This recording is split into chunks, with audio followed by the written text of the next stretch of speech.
अपने जीवन में कुछ प्रेरणा ले सकते हैं। जो कुछ मैंने अनुभव से सीखा है वो थोड़ा आपके साथ में शेयर करना चाहती हूँ।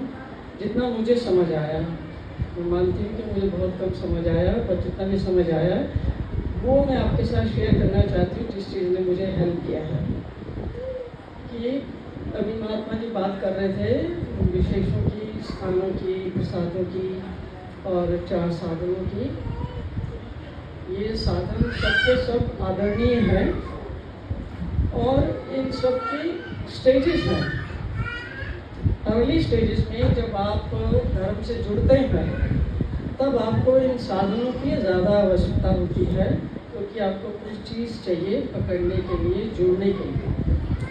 लेकिन जैसे जैसे आप धर्म में आगे बढ़ते हैं और जब आपका संपर्क ब्रह्म विद्या से या भगवद गीता से होता है, तब आपको पता लगता है कि इनके अलावा भी आपके पास भगवान के प्रति, भगवान के ज्ञान को जानना और भगवान के प्रति प्रेम, ये 2 चीज़ें हैं। इनको भी अपने हृदय में जागृत करना पड़ता है। और भगवान के ज्ञान को समझ के उन्होंने बहुत सारी चीज़ें बताई हैं, लेकिन असंविधान में, असंविधान यानी कि जब भगवान आपको प्रत्यक्ष नजर नहीं आते, है ना, जब भगवान आपको प्रत्यक्ष नजर आते हैं तो फिर वो आपको सब प्रकार का आदेश देते हैं और आपका संविधान में जो है धर्म बड़ी जल्दी जो है आगे बढ़ रहा है। लेकिन असंविधान में भगवान ने बताया है, एक छोटे से सूत्र हैं, लेकिन उनकी पालना जो है उस पर ध्यान देना बहुत ज़रूरी है। तो पालना क्या है कि सबसे पहले हमें एक अच्छा इंसान बनने का प्रयास करना चाहिए। अगर हम एक अच्छे इंसान बनते हैं, अच्छे इंसान बनने का मतलब है कि जो जो हमारे अंदर कमियां हैं, जो जो चीज़ें हमारे अंदर ठीक नहीं हैं, जब तक हम उनकी रेजोल्यूशन नहीं करते, जब तक हम उनकी ओर ध्यान नहीं देते, वो चीज़ें आपको भक्ति मार्ग में आगे नहीं बढ़ने देंगी। अगर हृदय में क्लेश है, ईर्ष्या है, द्वेष है, लालच है, लोभ है, अहंकार है, स्वार्थ है, ऐसी सारी चीज़ें भरी पड़ी हैं और परेशानी है और दुख है, मुझे बताओ वैसी अवस्था में आप क्या बैठ के नाम स्मरण करोगे या मंदिर में जाके सेवा करोगे या आपके भीतर ही शांति नहीं है? तो अगर आप मनुष्य मात्र बन जाते हैं तो आपके अंदर शांति आनी शुरू होती है। मनुष्य मात्र बनना कोई ये नहीं कि आपने कोई एक specific code of conduct follow करना है, पर ये देखना है कि जैसा व्यवहार आप चाहते हैं कि दूसरे आपके साथ करें, बिल्कुल ठीक वैसा व्यवहार आपको पहले सीखना है और दूसरों के साथ में करना है। If you don't transform yourself, जब तक आप अपने आप को बदलते नहीं हैं, ज़्यादा कुछ प्राप्त नहीं होता। थोड़ी थोड़ी चीज़ें प्राप्त हो जाएंगी और सारे आपकी मनोकामनाएं पूर्ण हो जाएंगी। मनोकामनाएं समझते हैं ना, स्त्री चाहिए, धन चाहिए, पुत्र चाहिए, पैसा चाहिए, ज़मीन चाहिए, शादी चाहिए, ये चाहिए, वो चाहिए, जो कुछ आपको संसार में चाहिए सब कुछ मिल जाएगा, पर आध्यात्मिक आपको कुछ भी नहीं मिलेगा, ज़ीरो। वहाँ जो कुछ मिलेगा आपको, भगवान ने जो बताया है कि आपके, जो भगवान ने हमारे कल्याण के लिए वचन बताए हैं, उनका पालन करेंगे। उन्होंने कहा झूठ नहीं बोलना, छल नहीं करना, कपट नहीं करना, दुर्व्यवहार नहीं करना, हिंसा नहीं करनी, जीवों को नहीं दुखाना, पशु के प्रति दया, मतलब ये सब चीज़ें मतलब आपके अंतःकरण को शुद्ध करना है। अगर हम अंतःकरण को शुद्ध करने का विचार करते हैं तो आपको जीवन में सब कुछ मिलता है, क्योंकि पहले आपको अंदर से स्वयं शांति मिलती है। अंदर से शांति मिलेगी तभी आपकी बाहर भी आपके एनवायरनमेंट में, सराउंडिंग में शांति ठहर पाएगी। और अगर आप अपने ऊपर काम नहीं करते और हर एक चीज़ के लिए जो भी आपके जीवन में दुख आता है, हम कभी ये विचार नहीं करते कि ये दुख, पहले सोचो दुख आता ही क्यों है। मतलब देवता अपने आप आपको दुखी नहीं कर सकते, कर सकते हैं क्या? कर सकते हैं क्या अपने आप? नहीं कर सकते। आपके माता पिता चाहते हैं कि आप दुखी हो? नहीं। आप चाहते हैं कि आप दुखी हो? नहीं। आपका शरीर चाहता है कि आप दुखी हो? नहीं। कौन चाहता है कि आप दुखी हो? कोई भी नहीं चाहता। लेकिन दुख तो है ना। विचार करना पड़ेगा कि दुख आता कहाँ से है। जो भी हम पाप कर्म करते हैं, जो हीन कर्म करते हैं, अपनी मानसिक हीन वृत्तियों के कारण जो भी कर्म करते हैं, उसका परिणाम ही दुख है। और जो हम अपनी मानसिक वृत्तियों के कारण अच्छे कार्य करते हैं, सेवा करते हैं, निष्काम सेवा करते हैं, मंदिर में जाके करते हैं, अपने घर में करते हैं, कहीं पर भी करते हैं, निष्काम भाव से सेवा करते हैं और कोई भी दूसरा कार्य करते हैं, वो सारी चीज़ें जो हैं जिससे दूसरों को सुख प्राप्त हो, वो चीज़ें आपके जीवन में सुख लाती हैं। तो अगर दुख आ रहा है तो मतलब उंगली हमारी कहाँ पर उठती है? जो हम बेसिकली सोचते हैं कि मेरे घर के ये लोग हैं, मेरी जेठानी है, ये मेरा देवर है, ये मेरी बुआ है, उसने मेरी ज़मीन ले ली, उसने मेरे पैसे ले लिए, उसने मेरी रजिस्ट्री अपने नाम करवा ली, उसने ये कर लिया, उसने वो कर लिया, और कोई यही लोग हैं सब ये ना मुझे परेशान कर रहे हैं। हमारी दृष्टि कहाँ होती है? दूसरे पे होती है। इसके कारण मैं परेशान हूँ, इसके कारण मैं परेशान हूँ, इसके कारण मैं परेशान हूँ। अगर ये लोग सुधर जाएं तो मेरा जीवन स्वर्ग हो जाएगा। यही करते हैं, कुछ और करते हैं। अब ध्यान से देखना, एक उंगली उधर जा रही है ना, ये जो 3 उंगलियां ये उठा, ये काम है। ये 3 उंगलियों के पास बहुत प्रकृति आपको आपकी जो इंडेक्स फिंगर ऐसी बना रखी है कि आपको बताती है कि ये 5 उंगलियों में से ये 4 आपकी तरफ इंडिकेट कर रही हैं और एक है जो वहां जा रही है। मतलब 80% ऑफ द प्रॉब्लम कहाँ है? हमारे अंदर है। मतलब कर्म किसने किए हुए जिसके कारण आपको दुख आया? कोई और कर गया जिसका आप भोग रहे हैं? कोई और करके चला गया जिसका आप भोग रहे हैं? Obviously you did it and that's why you are responsible. So you have to pay for it. है ना? तो आपको ही भोगना पड़ेगा। तो इसलिए पहले तो ये इस उंगली उठाने का इसका मकसद समझ लो। एक तो हम पहले ही कष्ट भोग रहे हैं, दूसरा हमने उंगली उधर उठा दी निर्दोष के ऊपर। अब मुझे बताओ, आपका जो कष्ट है उंगली उठाने से वो कम होगा या वो बढ़ेगा? बढ़ेगा। मतलब पहले ही दुख भोग रहे हैं अपने कर्मों के कारण, अपनी हीन बुद्धि के कारण, विचार विवेक न यूज करने के कारण, उल्टे सुलटे काम करने के कारण, ऊपर से हमने निर्दोष के ऊपर दोषारोपण कर दिया कि इसने मुझे दुखी किया हुआ। तो दुख का कारण समझो। भगवान बताते हैं कि सारे जो पाप रूप कर्म हैं, पाप के कारण दुख है और पुण्य रूप कर्मों के कारण सुख है। तो इस बार जब भी कोई मोटी बात समझ लो कि जब भी कोई दुख हो तो उसको ये समझ लेना है कि ये मेरे ही कर्म हैं जिसके कारण मुझे ये उन कर्मों का फल मिला है। भगवान का कर्म का सिद्धांत बिल्कुल क्लियर है कि जो करेगा वो ही भरेगा और जैसा करेगा वैसा ही भरेगा। इसमें कोई there no ifs and buts की जो है, इसमें कोई कंसेशन नहीं है, ये उनका सिद्धांत है। तो दुख को भी समझो और सुख को भी समझो, और वो दोनों जो हैं कहाँ महसूस करते हैं? आप अपनी इस बॉडी में महसूस करते हैं, है ना? शरीर में ही होता है ना। मन ही तो दुखी होता है और मन ही सुखी होता है। सारा दिन हम मन के सुख में और दुख में एक दिन में 100 बार जीते हैं और 100 बार मरते हैं। अभी खाना खा रहे थे, बहुत अच्छा भोजन बना हुआ है, बड़ा उसका आनंद आ रहा था। अभी फ़ोन आ गया कि ओ मामा जी जा रहे थे, मामा जी की गाड़ी का एक्सीडेंट हो गया। अब उसका क्या होगा? सारा जो भोजन पका पकाया, मूड खराब हो गया, मन विचलित हो गया। अब सारी चीज़ों को छोड़ के अब कहाँ जाएंगे? अब आ जाएंगे। ऐसा दिन में कितनी बार होता है? हमारा मन जो है एक ठिकाने पे नहीं रहता और हम नाम तो हमने चक्रधर स्वामी जी का और पांचों अवतारों का लिया हुआ है। भक्ति वैसे किसकी करते हैं? भक्ति अपने मन की ही करते हैं। आप सोचो, विचार करो कि आपने साधु संतों की बातें सुनते हैं आप, और काफी लोग हैं ऐसे जो गीता भी पढ़ते होंगे, हर रोज पढ़ते होंगे, लेकिन करते क्या हो? करते क्या हो?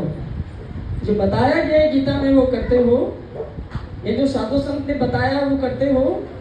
तुम करते हो अपनी मन की? बताओ मुझे, हाथ खड़ा करके बताओ, अपने मन की करते हो नहीं?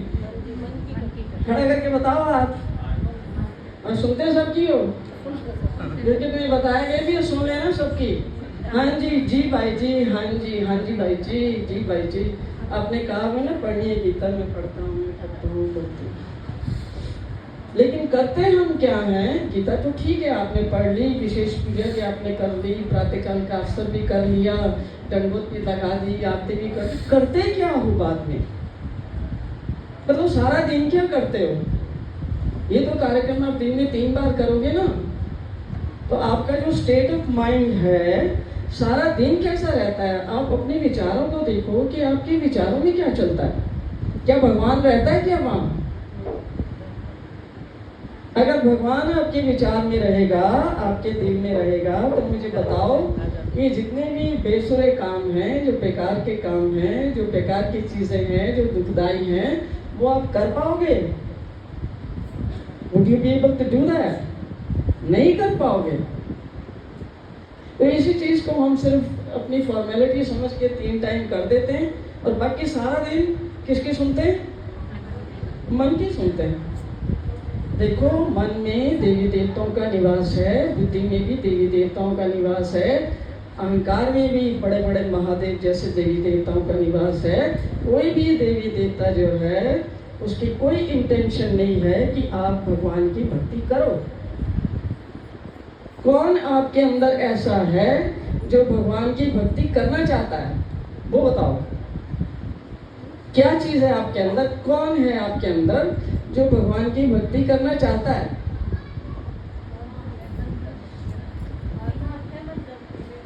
हाँ, मन बिल्कुल नहीं करना चाहता, पर आपकी जो अंतरात्मा है वो ही भक्ति करना चाहती है। जो आपका जो इनर सेल्फ है, जो आपकी अंतर आत्मा है, आपको whatever name you want to give it, कोई भी नाम आप दे दो।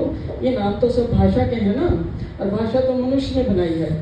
पर आप सब जानते हैं कि आपके शरीर में एक लिविंग चीज है, जिसको आप जो भी नाम देते हो, वो अगर निकल जाती है तो ये शरीर डेड है। ये ना बोलता है, ना चालता है, ना लेता है, ना देता है, ना खाता है, ना पीता है, ना रोता है, ना धोता, कुछ नहीं करता। वो जो चीज है, जो जीवित तत्व है, वो है बेसिकली आप। उसके ऊपर आप ध्यान दो कि उसके कल्याण के लिए जो भगवान ने रास्ता बताया है, शरीर के कल्याण के लिए नहीं बताया, वो आत्मा के कल्याण का रास्ता बताया है।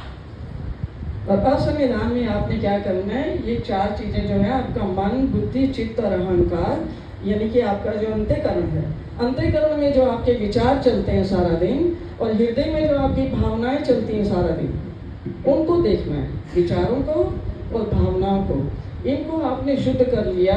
इनको शुद्ध करने के लिए जितना आप भगवान का स्मरण करेंगे, उनका चिंतन करेंगे, उनकी लीलाओं को पढ़ेंगे, वो किसी न किसी चीज में दिमाग को भगवान की किसी भी चीज से ऑक्युपाई करके रखेंगे, उसमें लगा के रखेंगे, तो उसका शुद्धिकरण होगा।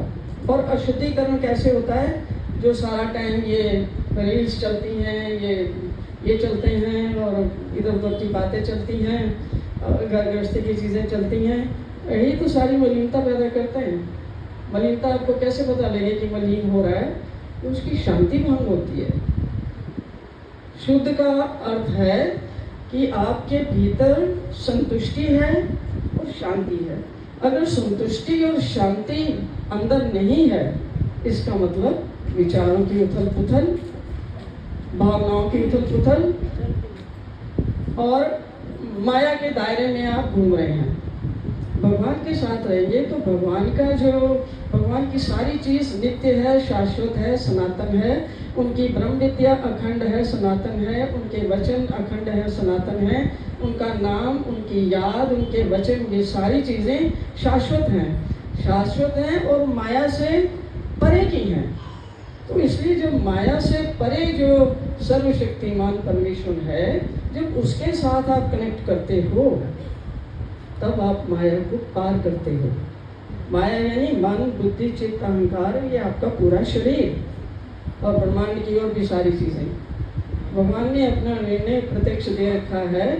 ये सिर्फ आपको पता हो इस चीज़ का। वो कहते हैं जो भी चीज़ आप अपनी आँख से देखते हो, है ना, जो भी दिखती है वो परिवर्तनशील है और परिवर्तन करते करते एक दिन वो नष्ट होने वाली होती है। जितने भी आप बाहर पैकेजेस देखते हो ना, सुपरमार्केट में जाते हो, बाजारों में जाते हो, पैकेजेस पे लिखा होता है ना डेट ऑफ मैन्युफैक्चरिंग, साथ में लिखा होता है एक्सपायरी और खराब होने वाली, मतलब ये उसके बाद में ये चीज़ खराब हो जाएगी। ऐसे ही हमारे भी शरीर के अंदर ऐसी कोडिंग हो रखी है कि सबकी एक एक्सपायरी डेट है और पहले से ही लिख दी गई है, तो किसी को पता नहीं है। तो सारी चीज़ें जो हैं बाहर की जो हैं, जो हमें दिखती हैं, जिसमें हम उलझे रहते हैं, बेसिकली ये सोचो कि ये चीज़ें आ रही हैं, जा रही हैं, और आप अपना कनेक्शन जो है अंदर से भगवान के साथ जोड़ के रखो। खाली ये नहीं कि सुबह जोड़ लिया, दोपहर में जोड़ लिया और रात को जोड़ लिया और सारा दिन आप फ्री हैं, सारा दिन आप अपने मन से जो भी आपका मन कहता है वो कर रहे हैं, उल्टे सुल्टे काम कर रहे हैं और प्रायश्चित का तो किसी को विचार ही नहीं आएगा। दो चीज़ें पकड़ लो, दो चीज़ें ध्यान में रखो कि हर रोज़ बगैर प्रायश्चित के सोना नहीं है। रोज़ भगवान से अपने गुनाहों की क्षमा मांग के सोने से पहले। और घर में जहाँ रहते हो, 2 लोग, 5 लोग, 10 लोग जो भी रहते हैं, उनसे क्षमा मांग के सो कि मेरे से गलती होगी, मुझे क्षमा करना। क्योंकि अगर आप क्षमा नहीं मांगते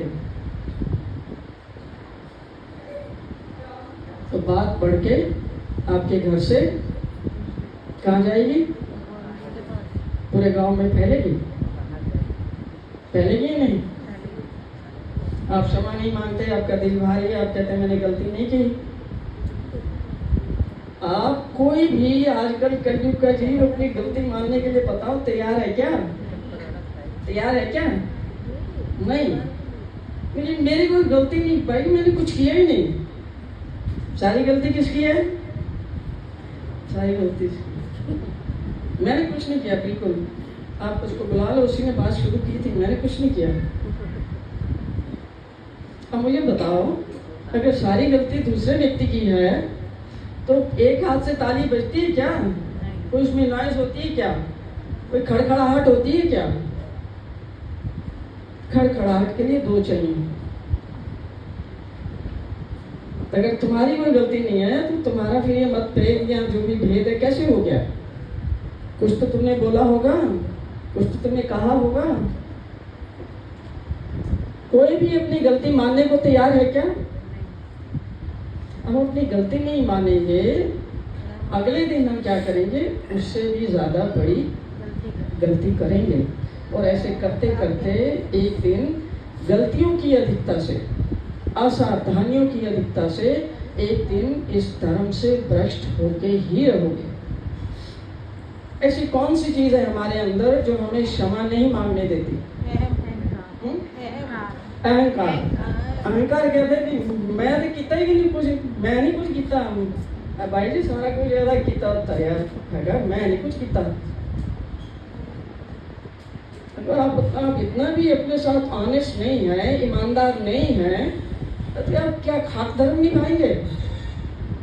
at least you have to be honest with yourself कि मेरे से ये गलती हुई है, थोड़ा जिगर रखो तो कहो जी प्लीज़ मुझे क्षमा कर देना, मैं भी इंसान हूँ, गलती हो जाती है, आई फील वेरी सॉरी। तो क्षमा मांगो उससे। क्षमा मांगने से आपके घर में शांति बनी रहेगी, एक दूसरे के लिए रिस्पेक्ट बनी रहेगी, क्षमा नहीं मांगते तो आप घर के लोगों से बातचीत नहीं करोगे, पर बाहर फ़ोन करोगे, अपनी माँ को फ़ोन करोगे, बहन को फ़ोन करोगे, भाभी को फ़ोन करोगे, मित्र को फ़ोन करोगे, फलाने को बताओगे वो तरह इस तरह कहती है, उन्हें तैयार कर देता, उन्हें तैयार कर देता, ना पौड़ा पा देता। जो आदमी परेशान है वो तो बोलेगा ही ना। वहाँ बोल के आपने अपनी हंसी कराई, परिवार की बेइज्जती कराई, 500 लोगों को आपकी बात पता चली, कोई फायदा हुआ उसका? तो जीवन में ये सीखो कि मैं अपने साथ ईमानदार होना चाहता हूँ। भगवान को ये बात बहुत पसंद है। इतना बड़ा शास्त्र है, 1238 वचन है, एक वचन भगवान ने कहा है कि अगर तुमसे गलती हो जाए तो उसकी क्षमा तुरंत मांग लेनी चाहिए। क्षमा मांगने पर भगवान क्षमा करते हैं, उसको माफ़ करते हैं और आगे के लिए उसको दोषों से बचाते हैं। और अगर आप गलती करके क्षमा नहीं मांगते तो आपकी गलतियों का इतना बड़ा पर्वत बन जाएगा, पहाड़ बन जाएगा, डूंगर बन जाएगा। और ये इन गलतियों की अधिकता से ही 90% लोग अपने धर्म से पतित होते हैं, क्योंकि वो दूसरों को दुखाते हैं, गलतियां करते हैं, उनके दिल दुखाते हैं, उनको परेशान करते हैं, उनका जीना आराम करते हैं, घर को ही नरक बना के रखा हुआ है। अब वो कहाँ जाएंगे? क्या गति होगी उनकी? अगर इसी का शरीर छूट जाए क्या गति होगी बताओ? अच्छी जगह जाएंगे? तो इस चीज का एक मेरे साथ प्रण लो कि आप चाहे कोई भी हो, ज्यादातर क्या करोगे, बहुत कुछ लोग अहंकारी भी होते हैं ना, उनको मानते ही नहीं है, उनसे क्षमा मांगोगी ना तो भी इधर उधर होते रहते हैं। तो कितना भी अहंकारी आदमी क्यों ना हो, आपने उसके पैर पकड़ लेने हैं। समझ आई? पैर पकड़ लेने उसके। अब देखो ना, पैरों को झटकने के लिए बहुत हिम्मत चाहिए। कोई तुम्हारे पैर में गिर जाता है, उसको झटक सकते हो? उसको क्षमा करना ही पड़ेगा ना। कोई अगर हमारी गलती हुई है तो हमें क्षमा मांगनी चाहिए। और शास्त्र तो ये भी कहता है कि अगर आपकी गलती नहीं भी है तो भी क्षमा मांग लो। आपका क्या जा रहा है? भगवान आपसे कितने प्रसन्न होंगे। ये दो आदमी की लड़ाई हुई, 95% एक की थी और 5% दूसरे की थी, और 5% वाला क्षमा मांग रहा है। मुझे बताओ, भगवान बैठे हुए जो देख रहे हैं हमारे भीतर और बाहर, वो क्या सोचेंगे आपके बारे में? अच्छा सोचेंगे ना कि 5% गलती हुई है और क्षमा मांगने के लिए तैयार है, और दूसरे की 95% गलती है लेकिन आकड़ इतनी है कि क्षमा का दूर दूर तक कोई नामो निशान नहीं। क्षमा मांगने से एक तो आपका दिल हल्का होता है। इस बात को थोड़ा और समझ लो कि क्षमा आपने दूसरे के लिए नहीं मांग रहे। क्षमा किसके लिए मांग रहे हो? अपने लिए। अगर आप क्षमा नहीं मांगते तो क्या होगा वो बता देते हैं। क्षमा नहीं मांगोगे ना, तुम्हारे दिमाग में तो वो फतूर चलते ही रहेंगे ना। देखना उन्हें इंज किया, इस तरह कर दिए, उन्होंने भी दस दिता, उन्होंने भी दस दिता, जाके इन्नी मेरी बेइज्जती कर रही है ना, मैंने कितनी कमीनी है ये देखना, मैं अच्छी गल की थी। इतनी बात तो उसके बाद तुम्हारा दिमाग में तो रहेगा नहीं सारा कुछ। अब ये चीज़ें यहाँ पर हैं। अब मुझे बताओ, देखो तुम्हारे शरीर की बॉडी को देखो, आपकी ब्रीदिंग को क्या होगा? आपकी जो सांस चल रही है नॉर्मल रहेगी? आपका बीपी बढ़ेगा या नहीं? आपका पेट खराब होगा या नहीं? आपको भूख लगेगी? कोई कहेगा मैं समोसे कचौड़ी बना के लाऊं, भाभी तेरे लिए पराठे बना के लाऊं, पनीर के खाएगी? पीछे हो पराठे लाए बना के, मेरा अंदर सारा कुछ खराब हो जाते पराठे लाए। आज तो देखो कितना अपने आप को खराब कर रहे हो।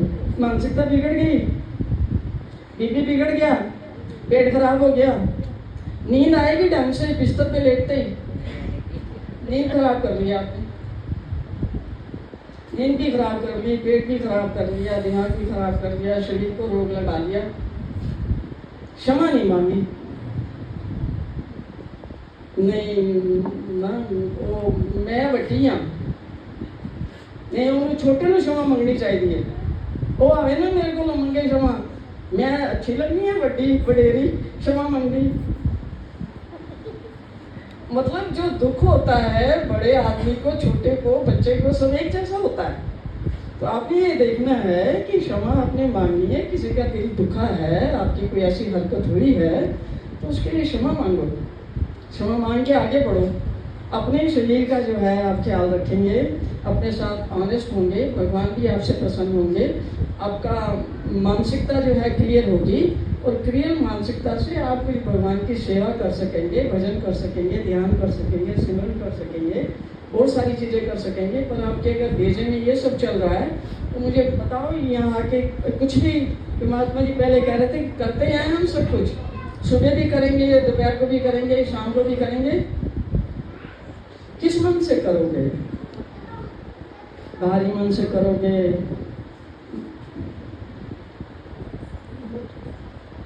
भगवान के लिए कोई प्रेम होगा ऐसे परिस्थिति में? और प्रेम के बगैर की गई क्रियाएं या दोषपूर्वक, यानी कि अंदर कुछ और है और बाहर कुछ और है, ऐसी क्रियाएं अविधि पूर्वक होती हैं, भगवान उनको नहीं स्वीकारते। मतलब ये समझ लो कोई भी क्रिया व्यर्थ नहीं जाती, पर 100 में से आपको 2, 4, 5 पैसे का फायदा मिल जाता है और आपको पूरा लाभ उसका नहीं होता। पर इसी चीज़ में अगर आपका मन पूर्ण रूप से कनेक्टेड है भगवान से, आपने उस व्यक्ति से भी क्षमा मांग ली और भगवान से भी 2 प्रणाम डाल दिए कि प्रभु ये मेरे से गलती हो गई है, आप मुझे क्षमा करें और आइंदा के लिए भी मैं ये गलती ना रिपीट करूं, ऐसे मुझे सद्बुद्धि दी। तो ये पहली चीज़ आप पालन करेंगे, ये मैं आपसे पूछना चाहती हूँ कि क्षमा मांगनी है, कुछ कितनी भी बड़ी गलती हो जाए क्षमा मांगनी है। कितने लोग क्षमा मांगने के लिए तैयार हैं? उनसे मैं प्रार्थना करवाते हैं, है ना? अपना अपना ये वाला हाथ या हृदय पर रखो, एक हाथ ये वाला, right hand on your heart, ये हाथ खड़ा करो। तो श्री कृष्ण भगवान जी बोलो, श्री कृष्ण भगवान जी, श्री चक्रवर्ती स्वामी जी, मैं आपके समक्ष आई हूँ इस सायंकाल के पूजा अवसर में। मैं आपसे प्रार्थना करती हूँ कि मुझे शक्ति और सामर्थ्य दें कि मैं अपने दोषों के लिए क्षमा मांग सकूं। मुझे हिम्मत दें कि मैं ऐसे दोषों को रिपीट ना करूं।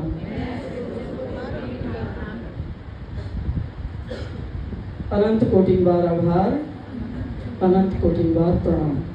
ठीक है, तो ये क्षमा का जो है एक जरूर करना है और 5 मिनट है। और दूसरी बात जो मैं आपको बताना चाहती हूँ वो ये है कि भगवान का आभार प्रकट करना अपने जीवन में शुरू करें। भगवान ने हमें इतना कुछ दिया हुआ है, इतना कुछ दिया हुआ है, जितनी हमारी औकात नहीं है उससे भी हजारों गुना ज़्यादा दिया हुआ है। लेकिन आपने कभी भगवान का शुक्रिया अदा किया? कितने लोग हैं भगवान का शुक्रिया अदा करते हैं? करते हो? हाँ, हमेशा भगवान का शुक्रिया अदा करना चाहिए, रात को सोते समय भी और सुबह उठ के भी, दोनों टाइम। रात को सोते समय भगवान का शुक्राना करो कि प्रभु आपकी कृपा से ये मेरा दिन बड़ा अच्छा निकल गया, आपने मेरी सहायता की है, मुझे जीवन दान दिया है, मुझे जीवित रखा है, मुझे एक आपने मंदिर दिया हुआ है, वहाँ पर महात्मा जी दिए हुए हैं, भाई जी दिए हुए हैं, स्थान दिया हुआ है, मैं जाके वहाँ पूजा कर सकी, सेवा कर सकी, साधु संतों के दर्शन कर सकी। ये सारी चीज़ें आपके साथ पॉजिटिव ईश्वर की कृपा से हो रही हैं, जिसकी तरफ आपका ध्यान ही नहीं है। आप you take it for granted कि ये तो होता ही है, इसमें कौन सी बड़ी बात हो गई, है ना? तो इनके लिए आभार प्रकट करना है। आपको भगवान ने छत दी हुई है, घर में पति है, पत्नी है, बच्चे हैं, संबंधी हैं। ये देखना है कि जो कुछ उन्होंने दिया हुआ है, अगर हम उनके शुक्रगुजार हैं, अगर if we adopt a attitude of gratefulness, और भगवान का आभार प्रकट करते हैं, तो ये उनका शुक्राना करना ये हमारे लिए एक बहुत बड़ा एसेट है। हमारे जीवन परिवर्तन करने के लिए बहुत बड़ी चीज़ है, क्योंकि ईश्वर हमारे जीवन में इतनी सारी सहायता कर रहे हैं, इतनी सारी सहायता कर रहे हैं, हमको जीवित रख रहे हैं, हमारे प्राण चला रहे हैं, हमारे शरीर के सारी चीज़ों की देखभाल कर रहे हैं, और हम उनका शुक्राना तक नहीं करते। तो रात को सोते समय शुक्राना करो और सुबह उठ के भी शुक्राना करो, क्योंकि कम से कम कुछ नहीं तो 2-3 लाख लोग हर रोज़ रात को सोते हैं और उठ नहीं पाते। तो एंड में लास्ट समय में आपका प्रायश्चित होना चाहिए। आप प्रायश्चित करके सो कि भगवान मेरे पापों को क्षमा करना, और आपका कोटि कोट बार आभार है, तो आपने आभार भी कर दिया और क्षमा भी मांग ली। अब शरीर चला गया तो चला गया, अब उठ गया तो धन्यवाद करना, प्रभु जीवित हूँ, आपने दिन देखने के लिए दिया है, तो मेरी ज़िंदगी का ये महत्वपूर्ण दिन है। उस दिन में ज़रूर कुछ ना कुछ सेवा करनी है निष्काम भाव से, चाहे आप साधुओं की करो, घर की करो, किसी गरीब की करो, किसी की भी करो, और किसी के लिए कुछ ना कुछ जो उनको चाहिए उनके नीड्स को पूरा करो निष्काम भाव से, चाहे घर में है चाहे बाहर है। ये 2 चीज़ें आप सिद्धांत अपना लेंगे, आप देखेंगे आपके जीवन में बहुत मुझे बहुत फ़ायदा हुआ, इसलिए मैं आपसे शेयर कर रही हूँ। आप लोगों ने बड़े ध्यान से सुना, उसके लिए आपकी आभारी हूँ। मेरा आभार स्वीकार करें। जय श्री